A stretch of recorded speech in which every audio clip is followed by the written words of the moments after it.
Hello, नमस्ते। मेरा नाम धनेंद्र कावड़े है और आज के एपिसोड में आप सभी का स्वागत है। आज हम बात करने वाले हैं अभिनय के लिए शरीर के सबसे महत्वपूर्ण अंग या पक्ष, जिसे हम आंखें कहते हैं। आंखें शरीर का वो यंत्र है जिसके माध्यम से हम अभिनय में बहुत सारी बातें कहते हैं। संप्रेषण के लिए या कम्युनिकेशन के लिए जो भी चीज़ें हम कम्युनिकेट करना चाहते हैं उसके लिए सबसे महत्वपूर्ण टूल्स के रूप में हम आँखों को मान सकते हैं। इसलिए इनका रियाज होना बहुत आवश्यक है। लेकिन इनका रियाज कैसे हो? इसे हम दो भागों में इसको बांट सकते हैं, एक सूक्ष्म रूप से और एक स्थूल रूप से। यानी कि एक देखने को लेकर के और दूसरा दृष्टि को लेकर के। थोड़ा शायद कंफ्यूजन जैसा लग सकता है क्योंकि आंखें तो आंखें होती हैं और यदि हम इसको ठीक ढंग से समझने की कोशिश करें तो आंखें जो हमारे शरीर की आंखें हैं उनसे हम देखते हैं, यानी कि देखने की प्रक्रिया कहलाती है, जिसे हम स्थूल रूप से देखना कह सकते हैं।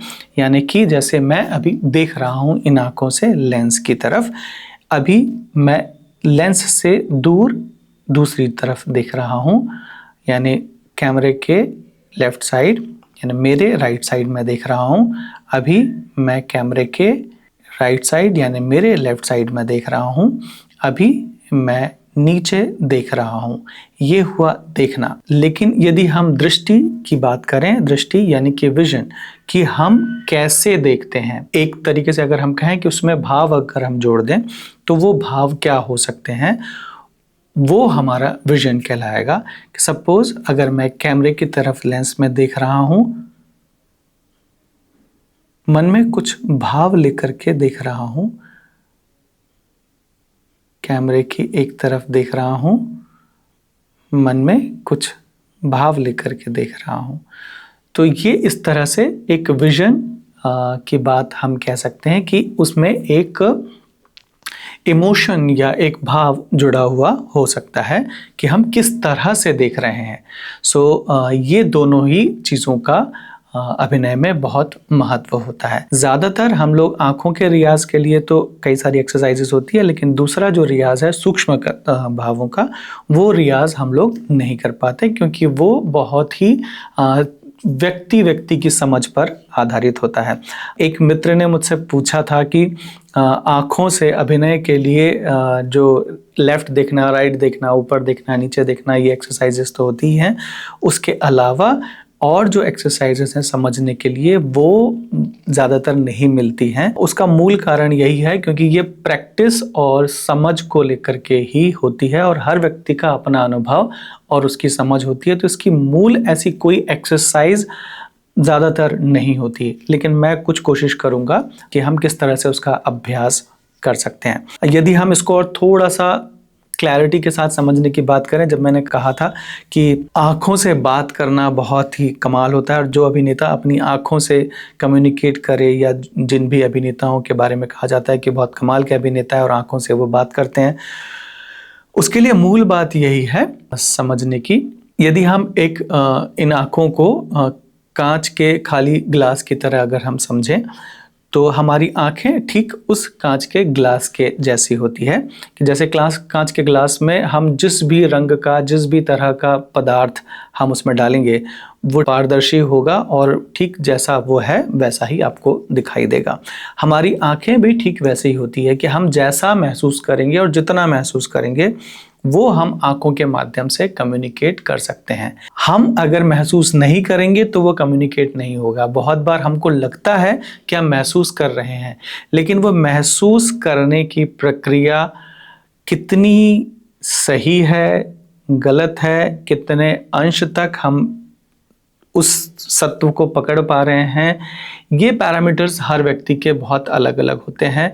यानी उसमें सत्यता कितनी है वो उस पर डिपेंड करता है और इसीलिए इसकी कोई ऐसी कोई एक्सरसाइज नहीं हो पाती कि हम इसको पैरामीटर के आधार पर नाप करके कह दें कि हाँ ये सही था और ये गलत था, क्योंकि हर व्यक्ति का अनुभव बहुत अलग अलग होगा और उस अनुभव को अनुभूत करना और उस अनुभव को खुद में अनुभूत होना, ये भी सबका अलग अलग होगा।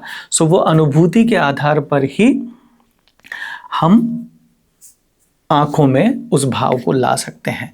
तो ये दो प्रक्रिया होती है।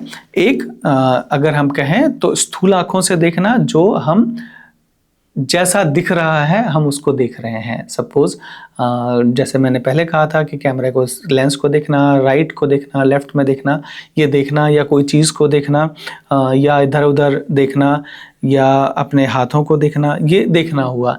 लेकिन किस तरह से हम देखेंगे उस भावों को अनुभूत करते हुए, वो होगा सूक्ष्म रूप से देखना कि इसके पीछे हमारे इमोशंस क्या हैं।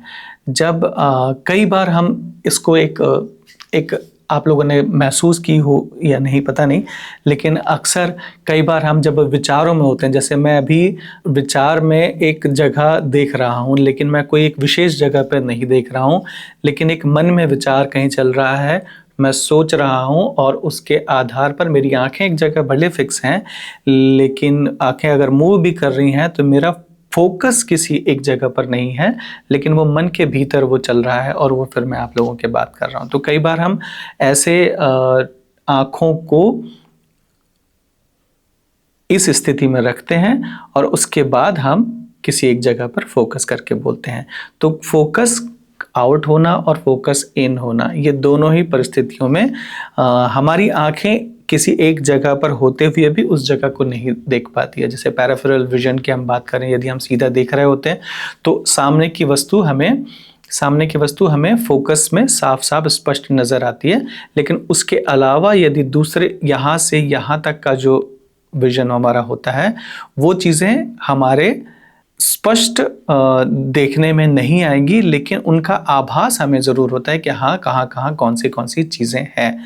सो यहाँ से लेकर के यहाँ तक और यहाँ से लेकर के यहाँ तक का जो विजन हमारा है, पैराफेरल विजन, जो थोड़ा सा ब्लर सा दिखाई देता है, लेकिन सामने जो चीज़ है वो स्पष्ट दिखाई देती है, लेकिन यहाँ से यहाँ तक की जो चीज़ें हैं उसको भी हम देख सकते हैं।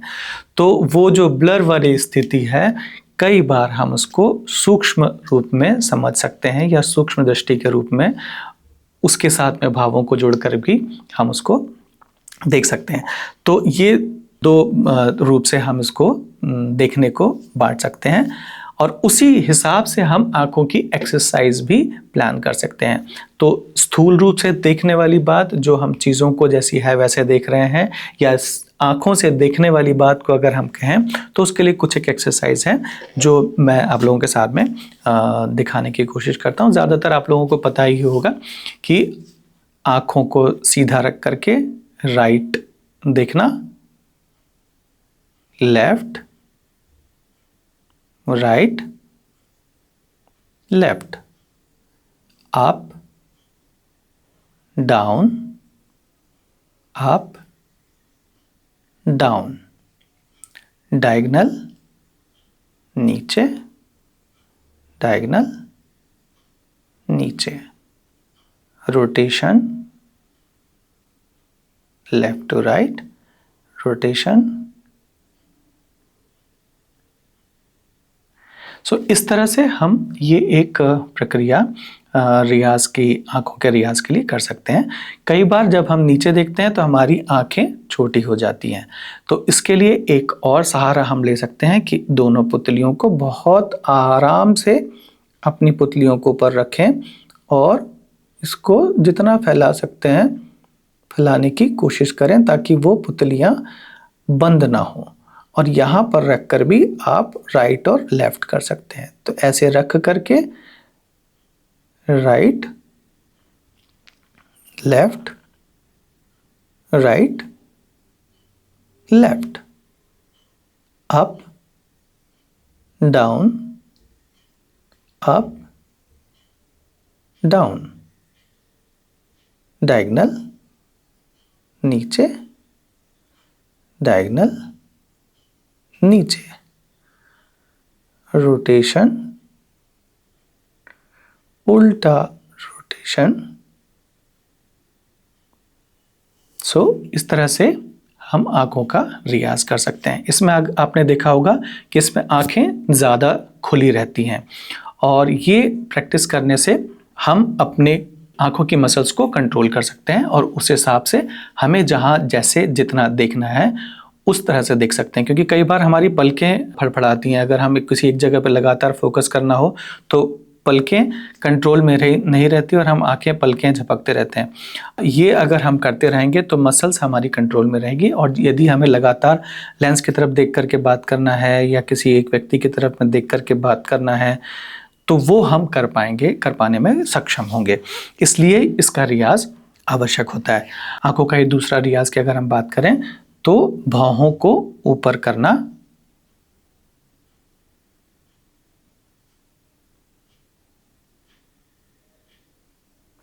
बाहों को सिकोड़ना,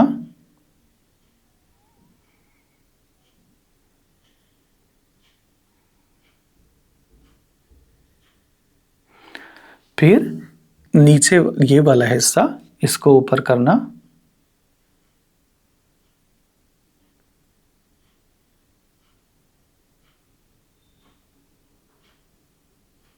कई बार ये नथुने के पास वाला हिस्सा भी ऊपर होने लगता है। सो ये कंट्रोल करना ज़रूरी है। दोनों बाहों को ऊपर करना, नीचे वाली मसल्स को ऊपर करना। ये 2 प्रकार की एक्सरसाइज हुई। तीसरी एक्सरसाइज अगर हम कहें तो आंखों को भींचना और फिर पूरा एक्सपैंड करना।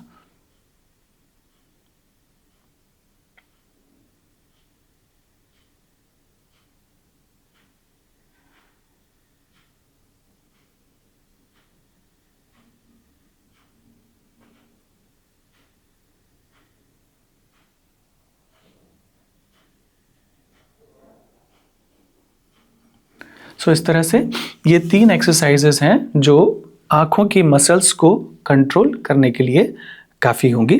बहुत लोग एक भौं को ऊपर करना, दूसरी भौं आपस में भौं को नचाना, ये कथकली में अगर आपने देखा होगा तो इसको जिस तरह से वो लोग पुतलियों को नीचे वाली मसल्स को यूज़ करते हैं। सो अलग अलग भाव एक तरफ का करना, फिर दूसरे तरफ का करना। अगर आप खुद महसूस करेंगे एक्सरसाइज करते समय कि जब आप अलग अलग तरीके से इन आँखों को रखने की कोशिश करते हैं तो भाव भी बदलने से लगते हैं। जब आप इसके पारंगत हो जाएंगे तो इन मसल्स को कंट्रोल करके भावों को चेंज करने में आपको मदद मिलेगी। क्योंकि ये दोहरी प्रक्रिया होती है। निजी ज़िंदगी में जब हम कोई भी भाव आते हैं वो सहज आते हैं। अब उन सहज भावों के आने की प्रक्रिया जो होती है उस प्रक्रिया में हमारी सांसें, जो परिस्थिति घटी है वो, और उस परिस्थिति के घटे होने के कारण से शरीर में जो बदलाव हुआ। जब हम रोते हैं तो आंखें ऐसी होती हैं, हंसते हैं तो मसल्स यहाँ की होती हैं। तो ये मसल्स जो हैं वो अलग अलग तरीके से हमारे काम करती हैं। तो इन मसल्स का रियाज होने से अभिनेता के तौर पे जब मर्जी हम इसको हंस सकते हैं, जब मर्जी हम रो सकते हैं। तो ये रोने और हंसने की प्रक्रिया निजी ज़िंदगी में वो सहजता से होती है। जब कोई परिस्थिति घटती है तब वो हो जाता है। लेकिन अभिनेता के रूप में जब परिस्थितियाँ नहीं होती, क्योंकि हमें तो टेक्स्ट दिया जाता है, जो टेक्स्ट है उसमें जो कहानी लिखी हुई है, जिस तरह से वो लिखी हुई है, उस आधार पर हमें अपने आप को अभिव्यक्त करना होता है। तो उस दी हुई परिस्थिति में हमें हमारी मसल्स पे कंट्रोल होना बहुत आवश्यक है। तब हम अपने अनुसार जो भी हम कहना चाहते हैं वो आराम से कह सकते हैं। सो आँखों का ये 2 रियाज देखने को लेकर के हम कर सकते हैं। दूसरा, सूक्ष्म देखने को लेकर के या दृष्टि को लेकर के जो मैंने बात कही थी, जिसमें हम खाली जो गिलास है उसमें, उस गिलास में कोई एक तत्व डालने की अगर हम कोशिश करें तो वो भी हम रियाज के रूप में हो सकता है। कोई भी चीज़ अगर हम देख रहे हैं उस चीज़ को नॉर्मली देखना और उस देखने में कोई एक भाव डाल देना या कोई एक सिचुएशन डाल देना, इस तरीके से भी हम इसका रियाज कर सकते हैं। तो ज़्यादातर अभिनेता जब इस तरह का रियाज मिरर के सामने करते हैं, ये देखने को लेकर के उसमें उतना ज़्यादा प्रभाव मुझे नहीं लगता कि वो प्रभावशाली होगा। क्योंकि आँखें जब मिरर में आप अपने प्रतिबिंब को देखते हैं तो वहाँ कनेक्शन टूट जाता है या बन जाता है। लेकिन खुद से कनेक्शन बना करके बात करना थोड़ा कठिन होता है। तो यदि आप कोई इस तरह का संबंध बनाना चाहते हैं किसी को एक्टर के साथ में, तो मिरर में देख करके बात करना शायद वो आपको लाभदायक हो, या फिर वो देखना कई बार आपका संबंध तोड़ भी सकता है। ये बड़ा कंफ्यूजन है। मुझे लगता है कि देखने के लिए किसी एक चीज को देखना और उससे संबंध बनाना ज्यादा आसान है बनिस्बत खुद को देख करके संबंध बनाना मिरर में। क्योंकि जब आप खुद को देख करके मिरर में संबंध बना रहे हैं तो बेसिकली आप खुद के भीतर जो चल रहा है वही चीज को देखने की कोशिश कर रहे हैं, और उसमें कई बार सच्चाई टूट जाती है। ये ठीक वैसे है जब टेलीविज़न आप देख रहे हैं और टेलीविज़न देखते हुए आपको अभिनय जो हो रहा है वो अनुभूति आपकी अपनी होती है, लेकिन उस आप जो कर रहे हैं वही चीज़ अगर लाइव चले और वो आप देखेंगे, आपको उतना ज़्यादा कनेक्शन नहीं होगा, आप थोड़ा सा डिटैच होते चले जाएंगे उन चीज़ों के साथ में। तो ये जैसा एक अंतर है, ठीक वैसा सा ही इस रियाज को मिरर में देख करके करने को लेकर के मुझे लगता है, हो सकता है शायद ये ना भी हो, लेकिन मेरा ऐसा मानना है कि जब आप किसी एक चीज़ को देखते हैं और उस चीज़ को देखने में जो तल्लीनता और एक जो लगाव और एक जो जुड़ाव होता है, वो एक जो मैंने फोकस और आउट फोकस विजन और पैराफेरल विजन की जो मैंने बात कही, उसमें वो बहुत ज़्यादा काम आता है। तो यही एक बात थी आँखों को लेकर के। और अगर आँखों को हम जिस तरीके से इस्तेमाल करना चाहते हैं, या जो लोग कहते हैं कि आँखों की से कहने के लिए या बहुत कुछ चीज़ों की ज़रूरत होती है, नहीं, ठीक मैंने जो बात कही कि कांच का गिलास, उस गिलास में आप जैसे डालेंगे वही चीज़ आपको दिखाई देगी। जो भी चीज़ होगी, जो भी पदार्थ होगा, तरल होगा या सॉलिड होगा या रंगीन होगा या बेरंग होगा, काला होगा, लाल होगा, नीला होगा, जैसा होगा वो ठीक वैसा ही आपको दिखाई देगा। तो आँखें ठीक वैसा सा ही ग्लास का काम करती है। तो उसके लिए भीतर कुछ होना ज़रूरी है, क्योंकि आप किसी चीज़ को खाली देख सकते हैं और उस देखने में जब तक आप क्या देख रहे हैं और क्यों देख रहे हैं नहीं आएगा, तब तक वो देखना उतना सार्थक नहीं होगा। भरतनाट्यम डांस में या डांस का फॉर्म में एक श्लोक कहा जाता है, यतो हस्ता ततो दृष्टि, यानी कि जहाँ हाथ हो वहाँ पर दृष्टि हो। यतो दृष्टि ततो मना, यानी जहाँ दृष्टि है, जहाँ हम देख रहे हैं वहाँ पर मन भी हो। और यतो मना ततो भावा, यानी कि जहाँ पर मन है वहाँ पर भाव भी हो। और यतो भावा ततो रसा। सो ये जहाँ जैसा जो भाव है वहाँ रस की निष्पत्ति होगी। इसे हम अगर अभिनय के रूप में समझने की कोशिश करें तो हम इस तरह से समझ सकते हैं, हाथ पर देखना चूंकि वो डांस के लिए होता है, हम उसको अभिनय के रूप में किसी भी चीज़ पर, को एक्टर पर, अपने शरीर पर या प्रॉप्स पर या परिस्थिति पर हम कह सकते हैं कि जहाँ हम देखते हैं और जैसा हमारा उस समय मन होता है और उस मन में जैसे हमारे भाव होते हैं और भाव जैसे होंगे, उन भावों के आधार पर रस की निष्पत्ति होगी और हम भी अनुभव कर पाएंगे और उस रस की निष्पत्ति से दर्शक भी इसको समझ पाएगा। तो आंखों को लेकर के बस यही बात थी।